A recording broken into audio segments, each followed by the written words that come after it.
하나님의 말씀을 봉독하겠습니다. 오늘 우리에게 주신 하나님의 말씀은 마태복음 13장 24절로 30절 말씀입니다. 제가 받들어 읽겠습니다.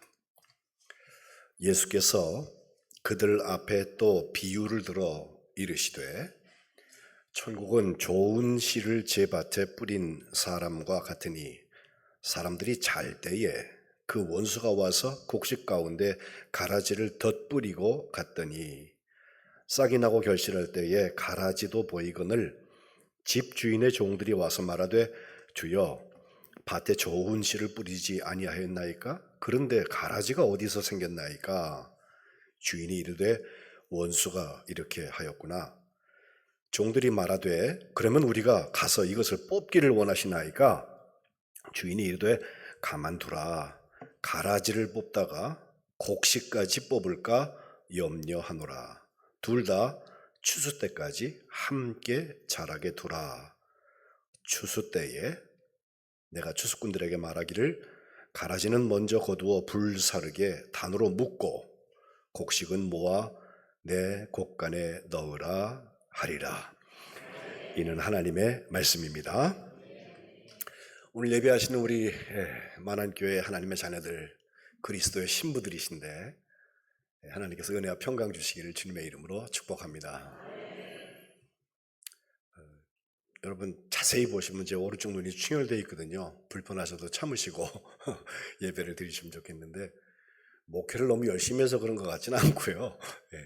제가 지난주하고 지난주하고 2주 동안 목요일 날만 되면 나들이를 가는 일이 생겼어요. 우리 속회 지도자들하고 철원에 주상절리도 갔다 오고, 지난 목요일에는 우리 온유속 우리 어르신들을 모시고 태안반도 쪽에 갔다 왔는데 공교롭게 이틀 목요일이었는데요.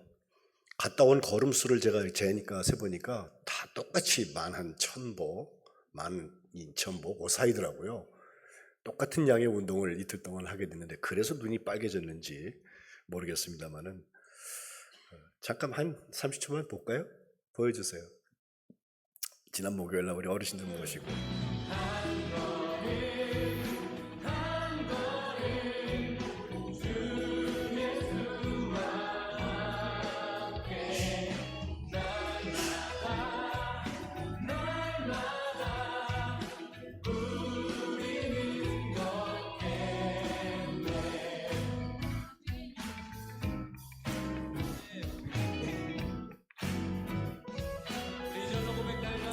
뭐 저런 걸 갖고 왔는데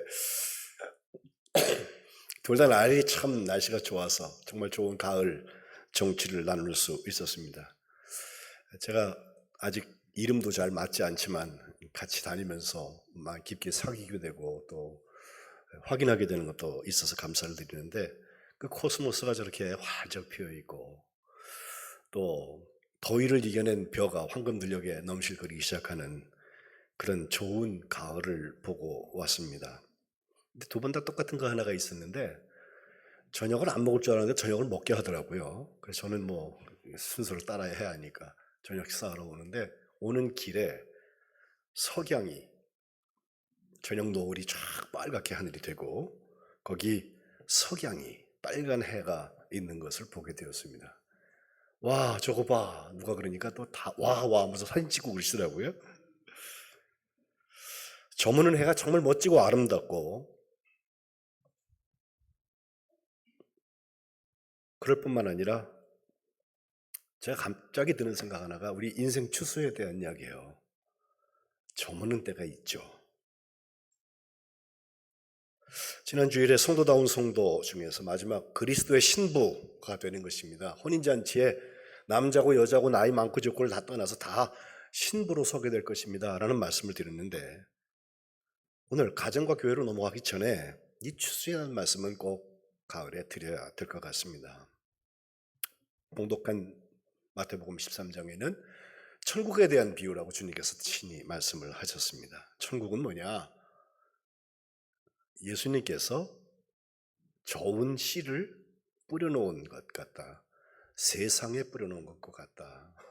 제가 이 단어를 바꾸는 이유는 36절부터 43절까지 제자들이 그게 무슨 뜻입니까? 라고 물었더니 주님께서 설명을 쭉 해주세요. 그건 그거고 그건 그거다. 그걸 제가 대입해서 지금 10문장으로 말씀드리는 거예요. 잠이 들었는데 마귀가 와가지고서 곡식 가운데다가 가라지를 뿌려놓고 가. 그래서 좋은 씨는 뭐고 가라지는 뭐냐? 좋은 씨는 천국의 아들들이고 가라지는 악한 자의 아들들이다. 주님 그렇게 설명하시는데 이게 가라지를 뿌려놓으니까 싹이 나고 결실하게 될 때까지 가라지가 보이기 시작하는 거예요. 그러니까 종들이 말합니다. 아 주여 우리가 밭에다가 좋은 씨를 뿌렸잖아요. 근데 어떻게 어디서 가라지가 생겼습니다. 주인이 알아요. 원수 마귀가 그렇게 했구나. 그의 종들이 다시 묻습니다. 그러면 우리가 가가지고 이걸 싹 뽑아버릴까요? 뽑기를 원하시나이까? 주인이 하는 말 가만두어. 가라지 뽑다가 곡식까지 뽑을까봐 염려한다. 둘 다 추수 때까지 함께 자라게 두어라. 그리고 세상 끝이 되었을 때 천사들에게 명령할 거다. 가라지 먼저 잘 거두어서 불사르게 단으로 묶어라. 그리고 곡식을 모아서 내 곳간에 넣어라. 그 추수 때 그렇게 하신다는 거예요. 가라지는 누구냐? 모든 넘어지게 하는 것, 불법을 행하는 자들을 거두어서 내어서 풀무불에 번져 넣겠는데 거기서 울며 이를 갖게 될 것이다. 그러나 곡식, 의인들은 자기 아버지의 나라에서 해와 같이 빛날 것이다. 이게 오늘 천국 비유의 내용이고 주님께서 친히 설명해 주신 내용입니다. 제일 먼저 마지막에 나오는 추수꾼에 대한 얘기를 좀 해야 되겠어요. 추수꾼이 누구냐? 39절에 보면 추수꾼은 천사들이니 라고 마지막에 설명하거든요. 예수님께서 많은 질병들도 고쳐주시고 하는데 마태복음 9장에 보면요. 쫓아다니는 사람들 하루 종일 쫓아오는데 힘든 것 같아. 불쌍히 여기셨는데 목자 없는 양같이 고생하고 기진하는 것을 보면서 불쌍히 여기셨는데 제자들한테 주님께서 하시는 말씀, 추수할 것은 이렇게 많은데 일꾼이 적어. 그러므로 추수하는 주인한테 청하여서 추수할 일꾼들을 보내주소서라고 하라고 말씀하고 계세요. 실제로 우리에게 추수꾼들이 필요합니다. 그런데 이 추수꾼 얼마나 소중한 것인지 신천지라는 이단에 보면요. 추수꾼 전략이라는 게 있어요. 추수밭 전략, 전도, 또 산 옮기기 뭐 이런 말들을 하는데 그 사람들한테 직접 그렇게 말은 안 하고 자기네가 가지고 있는 원칙이에요. 예? 추수꾼이 뭐 어떤 사람들인가 보니까요. 기성교회에다가 사람을 쏙 보내요. 그러니까 위장 등록을 시키는 거예요. 우리는 새가 죽었다고 좋아하죠. 근데 이 사람이요. 예수를 모르는 사람도 아니고 성경도 읽는 사람이야. 예? 또 다른 교회 믿음 생활했던 흔적이 있어서 이전 교회 다니던 곳 다 얘기하고 또 세례도 받았다고 그러고 직분도 심지어 있다고 그러고 그리고 교회에 등록을 해요. 아 이사 왔나 보다. 의심 없이 우리 받아들이고 잘 지내기 시작하는데 그 속에는 엉뚱하게 들어앉아 있어요. 이 추수밭 전략이라는 건요. 추수꾼이 기성교회에 잠입을 한 다음에 그 사람의 교우들을 쫙 들여다봐가지고 어느 적당한 기회가 되면 속교회에서 여성교회, 남성교회에서 이렇게 친분이 생겨지고 그러면요. 야 좋은 게 있어. 그런데 데려가 한번 같이 가자. 슬쩍슬쩍 하나씩 데리고 가요. 이걸 추수꾼이라고 그래. 복음방에 데려가가지고서는 아주 이상한 이야기 같은 성경 이야기, 교회가 가르치지 않는 이야기들을 싹 풀어가지고서 몇 장 몇 절에 나왔다고 자꾸 얘기하면요.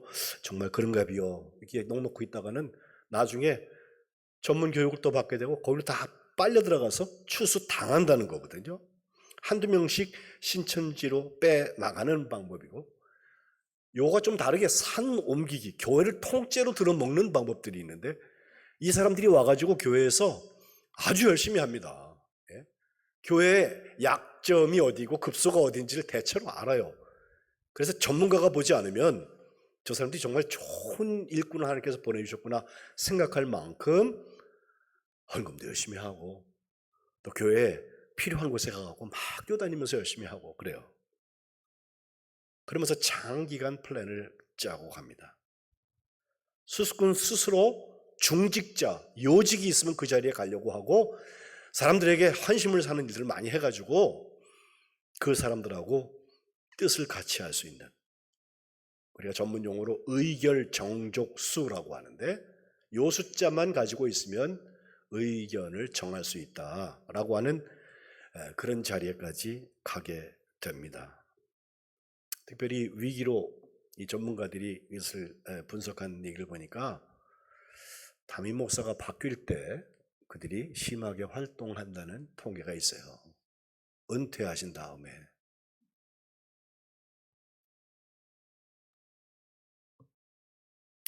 그들은 산 옮기기를 실행을 할 때 교회를 장악하여서 동조 세력을 확보하고 교인들에게 보이지 않게 바이러스를 슬슬 집어넣는 거예요. 불만 세력들. 예? 교회가 왜 이렇게 돼가? 교회가 왜 이래? 이러면서 힘 빠지게 하는 거. 그게 자꾸 자라나서 눈덩이처럼 불어나면요, 결국은 그 목회자가 거기서 목회 못합니다. 사임하게 돼요. 그런 다음에 그들이 특정적으로 한 것 하나는 재산을 탈취하려고 합니다.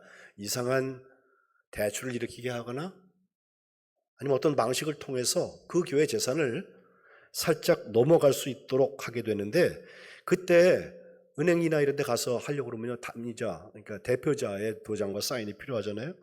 그래서 우리 감리교회처럼 유지재단에 다 등록되어 있는 경우에는요, 이게 굉장히 복잡해져요. 그럴 때 그들이 하는 방법은 나이가 좀 어린 목회자, 경험이 좀 짧은 사람들, 이런 사람들을 담임 목사로 바꾸게 하거나, 혹은 그 전 목회자에 비해서 아주 어려운 일을 당했던 목회에 흠이 있는 사람들을 조건부로 받아들여서 살살 이런 재산 탈취를 시도한 이후에 결국은 교단 탈퇴하고 신천지 목회자를 청빙하는 거예요. 그러면 산이 옮겨졌다고 그래요.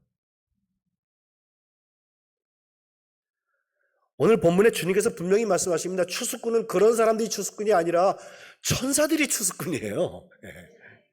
비유풀이 한다고 그러면 이 얘기 하세요. 괜찮아요. 예?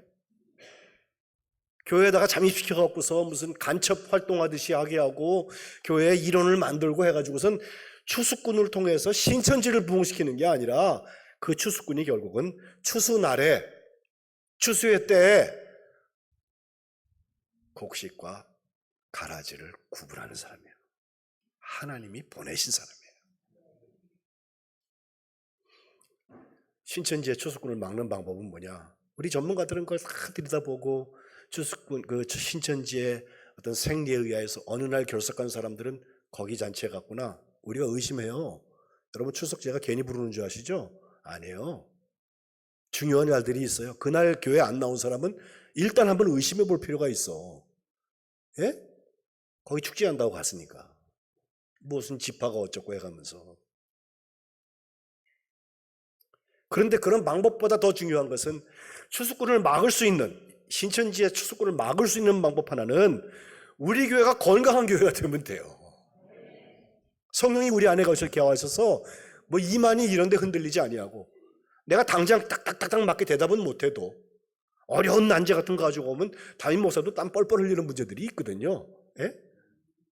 그 대답 잘한다고 그래갖고 천국 가고 신부되는 거 아니에요. 비밀은 주님께서 여전히 비밀로 가지고 계세요.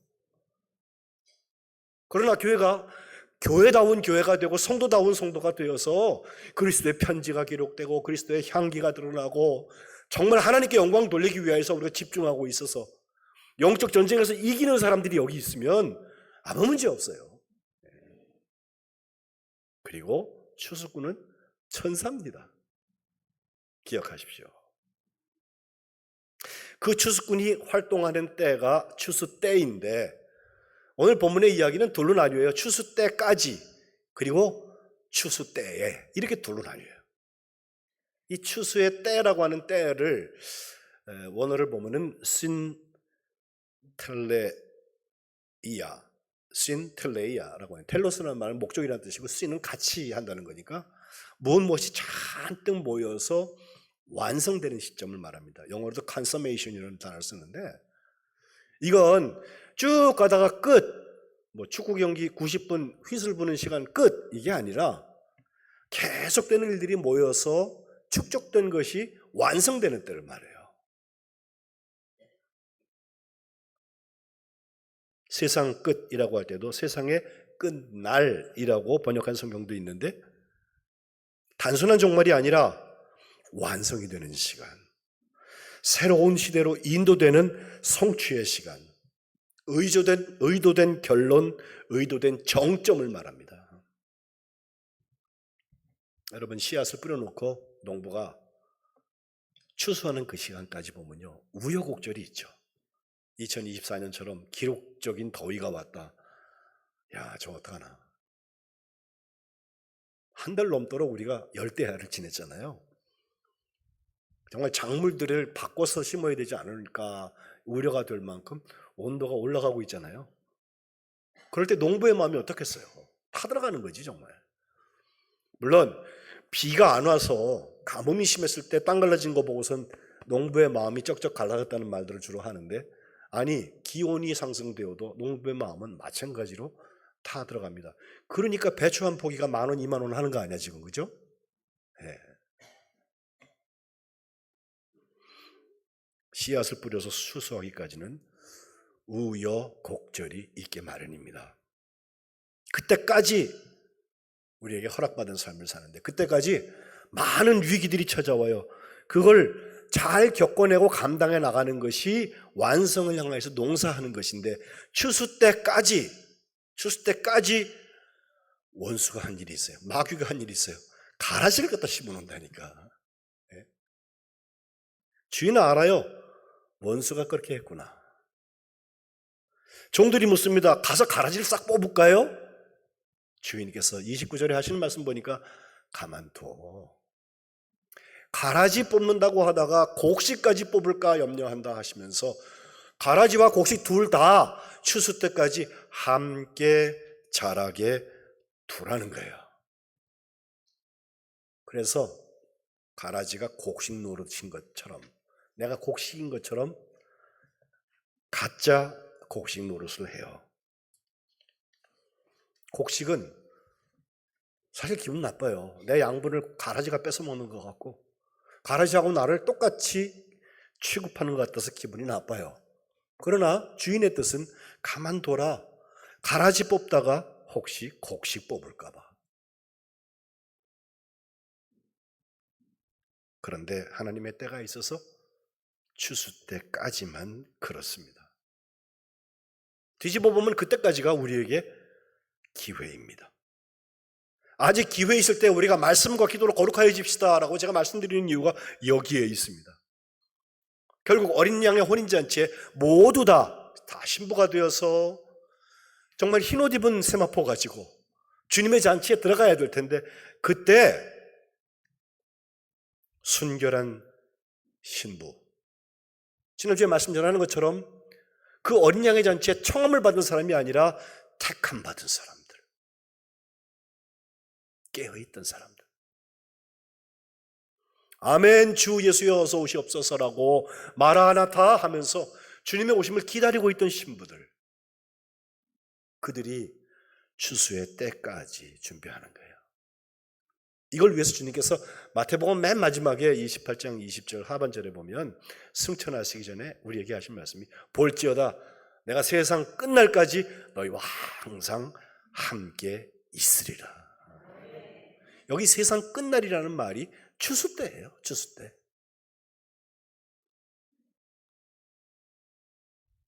오늘 예배 시작에는 제가 실로암 연못에서 예수님께서 가가지고 씻고 오라고 하셨던, 그래서 맹인의 눈이 태어날 때부터 못 보던 사람인데 그의 눈이 고쳐진 이야기에 나오는 한 구절을 읽었어요. 요한복음 9장 4절과 5절을 읽었는데요. 거기서 우리가 정말 할 수만 있는 대로 직분이 있을 때 잘 죄를 감당해야지 추수 때까지 살아가는 우리들의 모습들을 보거든요. 근데 그 이야기는 사실은 그 맹인된 사람을 예수님의 무리가 가다가 보게 되는데, 그 제자들 중에 궁금한 게 생겼어요. 자, 죄의 결과로 벌을 받는다고 생각을 하니까 저 사람 태어날 때부터 앞을 못 보고 태어나서 지금까지 저러고 불편하게 살고 있는데 저게 저 사람의 죄야? 아니면 그 부모의 죄야? 예수님한테 물어봐요. 이건 바리새인들이 와서 태클 걸려고 한 얘기가 아니라 예수님의 제자들이 물어본 거예요. 아마 궁금해서 물어봤을 거예요. 근데 주님께서 대답하신 말씀, 그의 죄거나 그의 부모의 죄 때문에 그런 게 아니라 하나님께서 하실 일이 있어 하나님의 하시는 일을 나타내려고 하신 거야 하면서 하신 말씀, 때가 아직 낮이다. 그러니 나는 나를 보내신 이의 그 일을 우리가 함께 해야 된다. 결국 밤이 올 거다. 추수의 때가 온다. 그때는 아무도 일할 수 없는 때가 온다.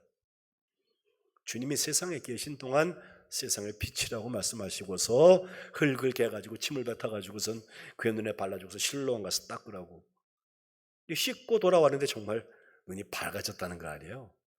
그 이후에도 계속해서 야, 너 어떻게 하다 눈 떴어? 사람들이 또 시비 걸어요. 네. 주님께서 세상 끝날까지 우리와 항상 함께 계신 이유는 추수의 때가 있기 때문이고 그때까지가 우리의 삶이에요. 추수 때까지 주의 일을 잘 감당하시기를 주님의 이름으로 축복합니다. 추수의 때는 어떤 일이 일어납니까? 완성의 때입니다. 그때 그리스도의 신부인지 아닌지 밝혀질 것입니다. 착하고 충성된 종인지 악하고 게으른 종인지 그때 다 드러날 것입니다. 곡식인지 가라지인지 천국의 아들들인지 악한 자의 아들들인지 38절 분명히 구분될 것입니다.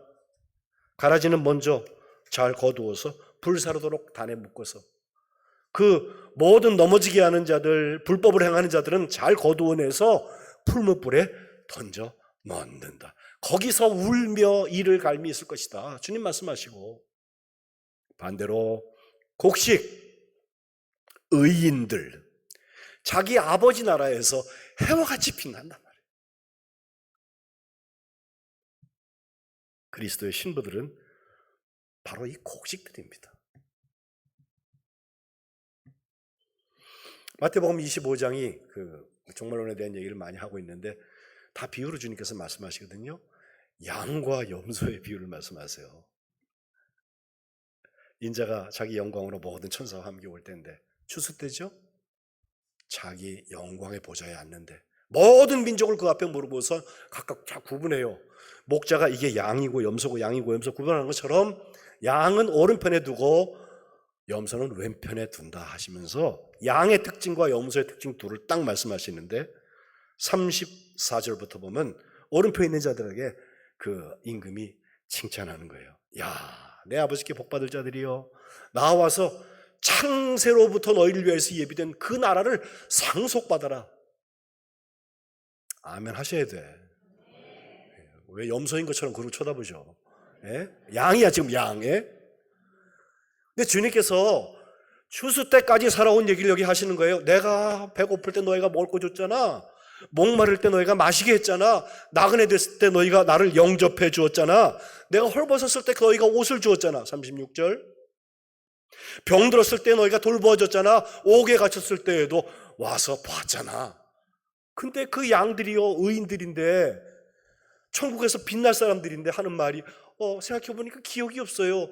주님 언제 주님께서 줄이신 것을 보고 우리가 음식 대접했죠?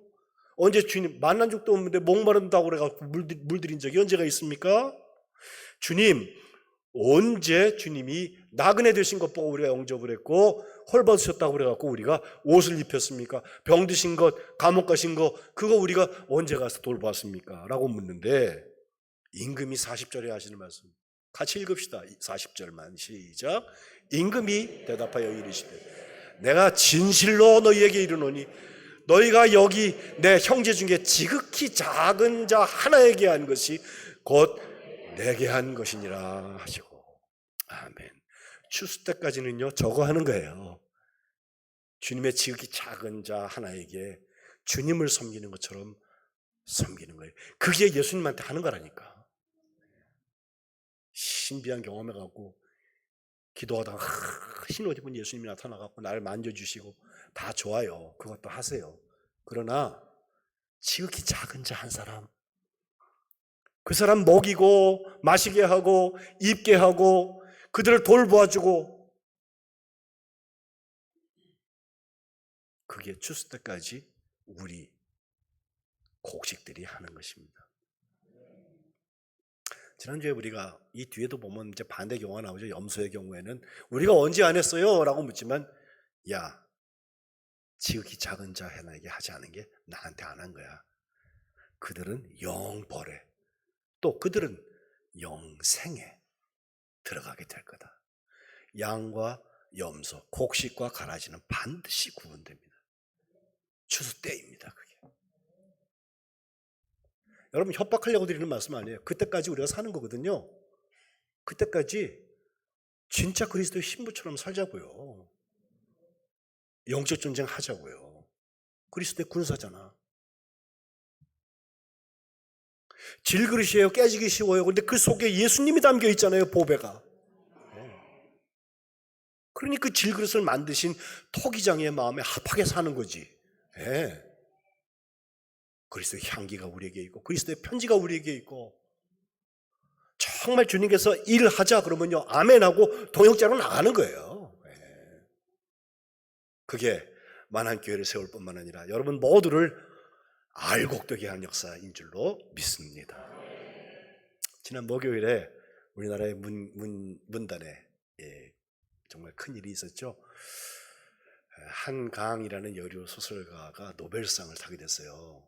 야, 참, 저 작품들은 뭐 제 취향은 아닙니다만은 제가 읽어보면 참 독특한 문체로 이 역사에 있었던 아픔과 특별히 폭력에 대한 얘기를 다루었구나 금방 알게 되는데, 베지타리안이라고 그 채식주의자라는 소설 썼을 때 한 10년 됐습니다만은 그게 또 다른 상도 많이 탔어요. 근데 그런가 하면 이번에 그와 함께 소년이 온다, 그 책을 이제 심사하면서 결국 그녀에게 노벨상을 주게 되었는데, 노벨 문학상이죠. 우리가 2000년도에 돌아가신 김대중 대통령께서 노벨 평화상을 탄 이후에 이제 노벨상 두 번째 수상자가 나왔습니다. 상금은 한 14억쯤 된다고 그러고요. 세금 안 뗀답니다. 12월 달에 받을 거고요. 참 귀한 일이에요. 나라로 볼 때. 그 성향, 저와의 어떤 개인적인 성향을 떠나서 나라로 볼 때 참 귀한 일이다. 특별히 데보라 스미스라는 여자가 한국학 박사인데 영국 사람입니다. 이 사람이 이걸 잘 번역을 해줘서 자기 나라 말이니까 잘 표현할 수 있잖아요.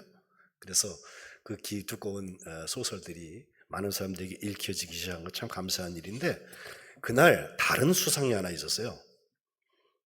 톨스토이 문학상이라는 게 있어요. 거기에 김주혜 씨, 이분은 아까 저 한강 씨보다 16살이나 어려요. 37살인데 이분이 작은 땅의 야수들이라는 책을 3년 전에 썼는데, 그 책이 톨스토이 문학상 야스나야 폴리아나상이라는 상인데, 해외 문학상, 그들의 언어 말고 다른 언어로 쓴 문학상을 수상하게 되었습니다. 저 김주혜 씨가 인천 살다가 9살에 미국으로 이민 간 여자거든요. 한국계 미국인입니다. 뭐 과거에 노벨상을 탔던 여인이 쓴 책하고 경합이 되는데 이 여자가 당선이 돼요. 러시아의 모스크바의 볼쇼이 극장에서 수상을 하게 되는데, 저 수상 소식과 함께 제가 가만히 생각한 게 있어요. 진짜 톨스토이라는 문호 있잖아요. 레오 톨스토이. 저번에 삶을 보면요, 16번이나 노벨 문학상 후보에 올랐는데 한 번도 노벨 문학상 타지 못했습니다. 저분은 노벨 평화상도 4번이나 후보가 되었는데 한 번도 받지 못했습니다. 노벨상을 연구하는 사람들이 마하트마 간디하고 저 두 사람이 왜 못하는지가 아직도 풀리지 않는 숙제라는 거예요. 근데 레오 톨스토이가 썼던 그 많은 책들 중에서 짧은 책 하나, 사랑이 있는 곳에 하나님이 계신다, 1885년 단편인데 울림이 있어요. 거기 한 구두장이 마틴이라는 사람, 마틴 아브데이치라는 사람인데, 이분이 일하는 그 일터는요 반지하라서 창문으로 이렇게 보면 사람들이 다니는 발이 보여요. 구두장이니까 발 보면 좋잖아요. 근데 이렇게 들어보면 누가 걷는 소리 듣고, 저거 우리 동네에 누구야, 예? 저 신발은 내가 만들어준 거야. 아니야. 구분할 수 있는 그런 일을 하던 사람이에요. 근데 그가 살면서 어려운 일들, 가라지가 찾아왔는지, 아내가 죽고 아이들이 어려서 죽고 3살 남은 아이 하나 남았는데 그 아들까지 열병에 걸려서 죽습니다. 다 잃은 거지 뭐. 그냥 마틴이 하나님을 정말 이럴 수 있습니까? 왜 나한테 이런 일이 왔습니까? 라고 하면서 매일 술 마시고 힘들어졌어요. 근데 하루는 순례하는 어떤 수도사 한 분, 노인 수도사가 한 분이 구두방에 와서 신발을 고치려고 왔는데 그 마틴이 아주 입이 이만큼 나와갖고 욕을 하고 화를 내고 술에 취해 있는 모습을 보면서 하나님의 결정에 시간이 있다는 것을 우리가 믿어야 된다. 당신이 지금이 마지막 시간일 수도 있으니 하나님 말씀 좀 읽으라고 이 얘기를 하니까 그 말을 받아들여서 큰 성경 하나 구해가지고선 읽기 시작을 해요. 근데 어디를 읽게 됐냐면 한 바리새인의 집에 예수님께서 신방 가셨던 얘기. 그때 한 여자가 그 집주인도 아닌데 와가지고서요 그 향유를 붓고 발에 막 눈물로 막 그 예수님의 발을 씻고 하는 그 섬김의 이야기가 나오는데 야 저거 뭐 저런 일이 있었나 보다라고 하다가 잠깐 잠이 들었는데 그때 어떤 음성이 들려오기를 마틴 이름을 불러요.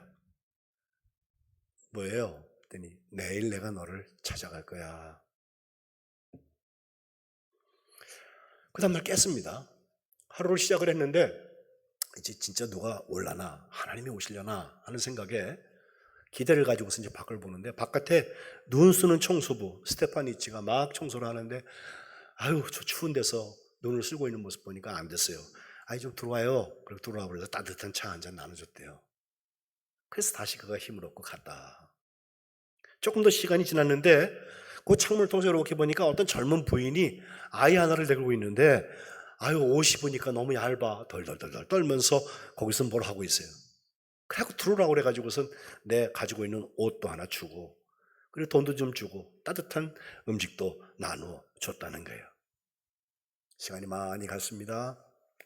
오후쯤 됐는데 밖에서 큰 소리가 나서 들여다봤더니 어린 아이 하나가 사과장수 아주머니의 그 사과를 갖다 훔쳐갖고 도망가는 통에 그러다가 잡혔어요. 그래갖고 사과장수 할머니는 막 야단을 치고 있고 그 아이는 어떻게 도둑이 됐으니까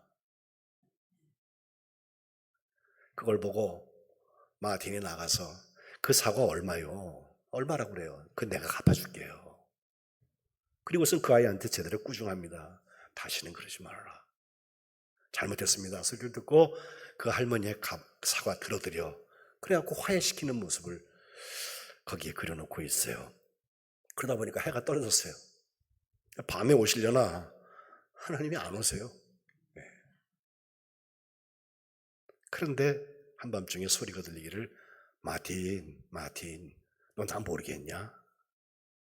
누구신데요? 바로 그게 나였어.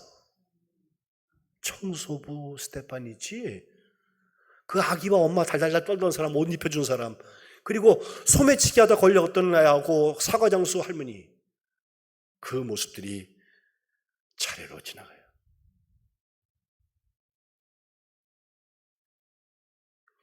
마틴이 너무너무 기뻐서 성경책을 탁 폈는데 바로 마태복음 25장 40절.